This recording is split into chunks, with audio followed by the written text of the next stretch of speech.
మిత్రులు, ముఖ్యంగా వేదిక మీద ఉన్నటువంటి ప్రత్యేకంగా ఈ సమావేశాన్ని ఇక్కడ ఏర్పాటు చేసి మిమ్మల్ని నన్ను ఇక్కడికి ఆహ్వానించి మీ అందరితో మాట్లాడే అవకాశం ఏర్పాటు చేసినటువంటి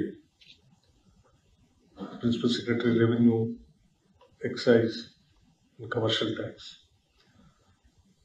శ్రీ రిజ్వీ గారికి, అట్లాగే ఈ కార్యక్రమానికి ప్రత్యేకంగా ఆహ్వానించిన చేసినటువంటి శ్రీనివాస్ గారికి, మా కమిషనర్ కమర్షియల్ ట్యాక్స్ హరిత గారికి, వివిధ రంగాల నుంచి, వ్యాపార రంగాల నుంచి ప్రతినిధులుగా ఈ కార్యక్రమంలో పాల్గొంచుకోవడానికి చేసినటువంటి మిత్రులందరికీ, వివిధ శాఖలకు సంబంధించినటువంటి అధికారులకి ముందుగా నా హృదయపూర్వకమైనటువంటి నమస్కారం తెలియజేస్తాను.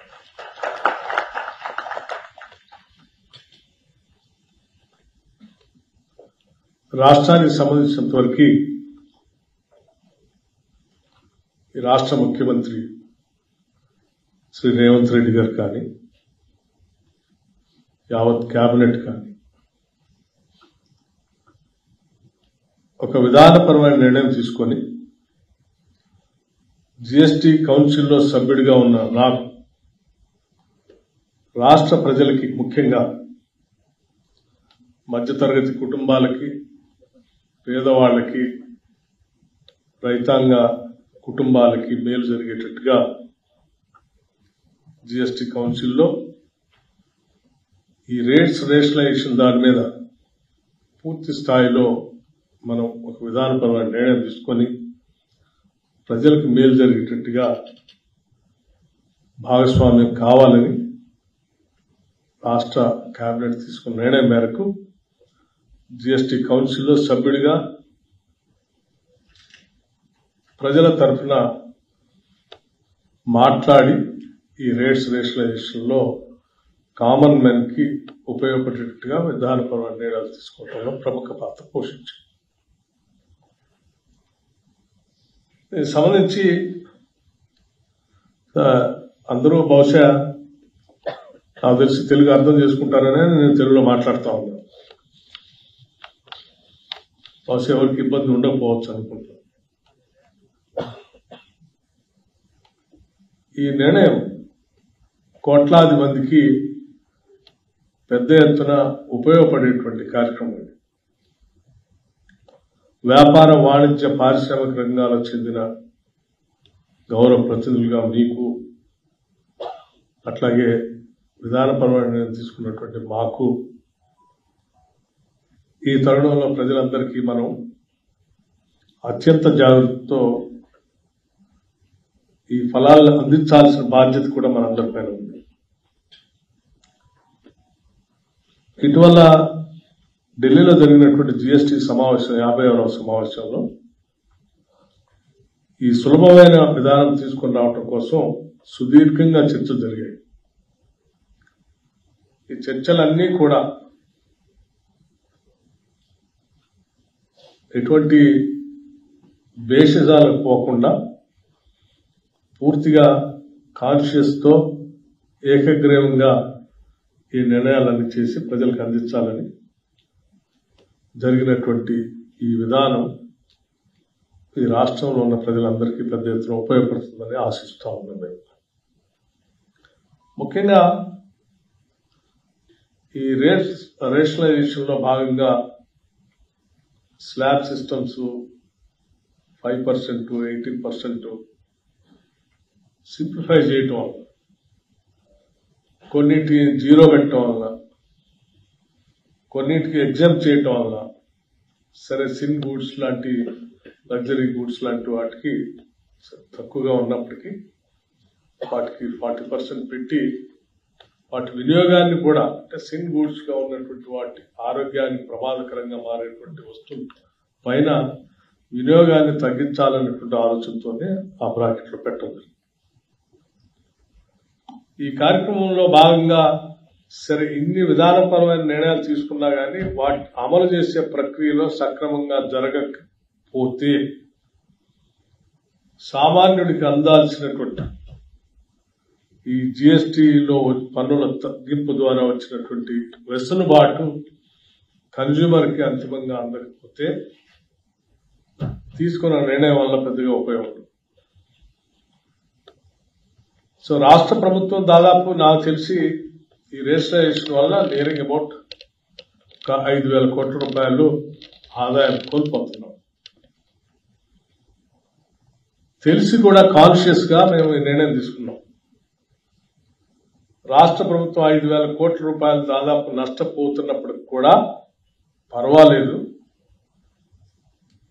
ప్రజలకి, కామన్ మ్యాన్ కి, మధ్యతరగతి కుటుంబాలకి వాళ్ళ ఎదుగుదలకి ఉపయోగపడేటువంటి విధానపరమైన నిర్ణయం తీసుకోవాల్సిందని చెప్పి ఈ నిర్ణయం తీసుకోవటం జరిగిందని కూడా మీ అందరికీ నేను తెలియజేస్తాను.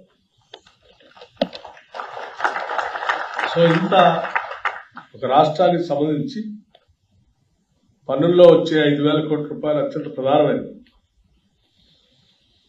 అయినప్పటికి కూడా ఈ నిర్ణయం ఎందుకు తీసుకున్నామంటే మాకు ప్రజలు, ముఖ్యంగా కామన్ మ్యాన్, మధ్యతరగతి కుటుంబాలు, రైతాంగ సోదరులు, వాళ్ళ కోసం ఉపయోగపడేటువంటి అన్ని వస్తువులు తక్కువ ధరకు అందించడం అనేది అత్యంత ప్రాధాన్యత రంగంగా మాకు ఉన్నది కాబట్టే మేము ఈ విధానపరమైన నిర్ణయం తీసుకోగలిగాం. సో మీ అందరినీ ఈరోజు పిలిచి మాట్లాడాలనేటువంటి ఆలోచన కూడా మా secretary revenue commercial tax excise వారు ఆలోచన చేసినప్పుడు తప్పనిసరిగా అందరితో భాగస్వాములు అయిన తర్వాతనే అందరి చేత మనం పని చేయించగలిగినప్పుడే మనం అనుకున్నటువంటి లక్ష్యాలు చేరడానికి అవకాశం ఉంటుంది. కాబట్టి తప్పనిసరిగా ఈ సమావేశం ఏర్పాటు చేసుకుందా, నేను కూడా వస్తాను, తప్పనిసరిగా వాళ్ళందరితో మనసు మాట్లాడదాం అని చెప్పి ఈ సమావేశం ఏర్పాటు చేయటం, మీరు అందరూ రావటం, మీరు వచ్చినందుకు ముందుగా నేను మరొకసారి నా హృదయపూర్వకమైనటువంటి ధన్యవాదాలు కూడా తెలియజేస్తా ఉన్నాను. మిత్రులందరికీ నేను విజ్ఞప్తి చేసేది ఏంటంటే ప్రభుత్వము, వ్యాపారస్తులు ఇద్దరు కలిసి ప్రయాణం చేసినప్పుడే ట్రేడ్ అనేది సక్రమంగా ఏ రాష్ట్రంలోనైనా ఏ సమాజంలో ముందు పోగలం. సరళంగా, సక్రమంగా ఉండాలనేది మేమంతా కోరుకునేది. ట్రేడ్ ద్వారా వచ్చేటువంటి ఆదాయం తప్పనిసరిగా రాష్ట్ర ప్రభుత్వ అభివృద్ధికి, రాష్ట్రానికి అభివృద్ధికి కూడా ఉపయోగపడతాం. ఆ అభివృద్ధికి ఉపయోగపడటం కోసం సహకరించి దోహదపడేటువంటి ట్రేడర్స్ అందరినీ కూడా చాలా జాగ్రత్తగా చూసుకోవాల్సిన బాధ్యత కూడా ప్రభుత్వం ఉంది. సో మీ అందరినీ ఎటువంటి ఇబ్బంది లేకుండా, మనసు కష్టపడకుండా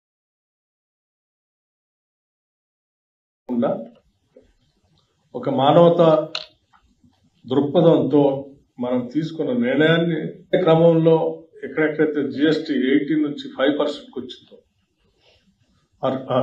12 నుంచి 5% వచ్చిందో, లేకపోతే మిగతాది 40 నుంచి 18% వచ్చిందో, వీటన్నిటినీ కూడా మన వ్యాపారాల సంస్థల ముందు డిస్ప్లే చేసి దీన్ని తగ్గించడం వల్ల ఈ వస్తువు ధర కూడా ఇంత తగ్గుతా ఉంది, ఈ ధర తగ్గుదల వల్ల మీకు ఉపయోగకరంగా ఉంటుంది అని ముందు తర్వాత కూడా మనం డిస్ప్లే చేయగలిగినప్పుడు ఈ తీసుకున్న విధానపరమైన నిర్ణయం ప్రజలకు మనం ట్రాన్స్ఫర్ చేసినటువంటి వాళ్ళు అవుతాం. సో దయచేసి మీ అందరినీ రిక్వెస్ట్ చేయటం కూడా ఏంటంటే మీ షోరూమ్స్ ముందు కానీ, ముఖ్యంగా ఆటోమొబైల్ సంబంధించినటువంటి వాళ్ళు, వ్యవసాయ పరిశ్రమలకి సంబంధించినటువంటి వాళ్ళు, అట్లాగే ఆహార ఉత్పత్తులు సంబంధించినటువంటి అంశాలపైన, స్కూల్ పిల్లలకు సంబంధించినటువంటి వస్తువులపైన,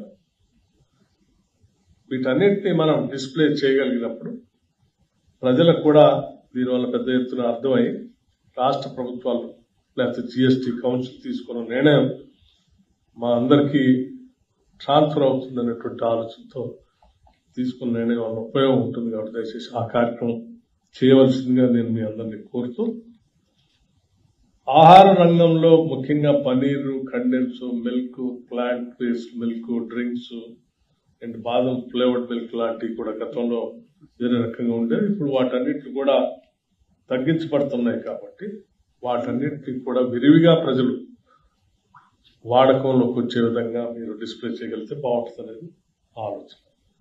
అంతేకాదు ఈవెన్ డ్రై ఫ్రూట్స్, గింజలు, బిస్కెట్లు, పేస్ట్రీలు మొదలైన వాటిపైన కూడా పన్ను రేట్లు తగ్గిపోతా ఉన్నాయి.